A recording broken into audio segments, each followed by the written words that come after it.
C'est une nouvelle étape. Et on avait lancé donc le projet au printemps dernier.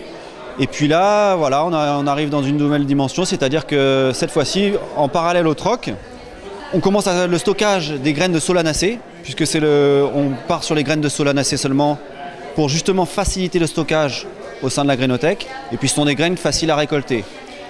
Et le deuxième point important de cet événement d'automne, c'est que les jardiniers qui ont à disposition un potager apprennent à reproduire leurs graines, leurs propres graines, et deviennent des jardiniers mainteneurs pour s'alimenter mutuellement avec la grainothèque. Donc le cœur du projet, il est là, c'est les jardiniers mainteneurs qui s'alimentent et fournissent à la grainothèque. Quelles sont les garanties sur la qualité de ces semences ? Alors les garanties pour le troc, les garanties, on ne va pas les regarder. Par contre, pour justement le processus qu'on enclenche aujourd'hui, le stockage en frigo et en conditionnement dans des conditions optimales pour la grainothèque, là, nous, oui, on va s'attacher à ce que ce soit des graines dont on connaît la provenance, le lieu de culture, la variété et l'année. Est-ce qu'on peut dire que la création d'une grainothèque est une démarche d'autonomie alimentaire ?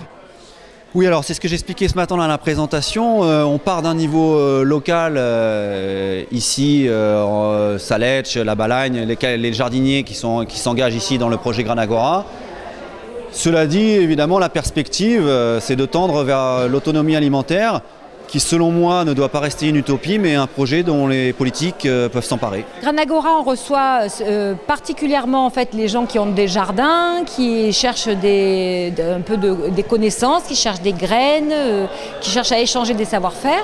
Mais on accueille aussi un tas de gens qui peuvent être intéressés par le sujet, en fait, qui est vraiment un sujet éminemment d'actualité, puisque en fait, on est dépourvu de légumes, de légumes biologiques. En fait, on est en manque de graines locales, etc. Quels sont les critères de sélection pour participer à la grainothèque ? Alors, participer à la grainothèque spécifiquement, en fait, il faut pouvoir maintenir des graines et donc, du coup, d'avoir un potager. Et après, il suffit d'apprendre. Nous, on a tout ce qu'il faut en termes de bouquins, de jardiniers, de savoir-faire pour pouvoir apprendre aux personnes à maintenir des graines. Comment faire ses propres graines ? Alors, comment faire ses propres graines ? Déjà en partant d'un troc comme ça, par exemple, parce que ce sont déjà des graines reproductibles. Très souvent, quand on achète des graines dans le commerce, elles sont souvent hybridées et on ne peut pas les reproduire.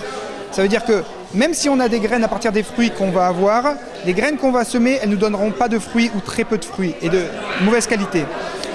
Alors que si nous, on fabrique, on reproduit nos graines qui sont reproductibles, on va pouvoir perpétuer ça sur plein de générations. Ce que l'humanité a fait depuis 10 000 ans.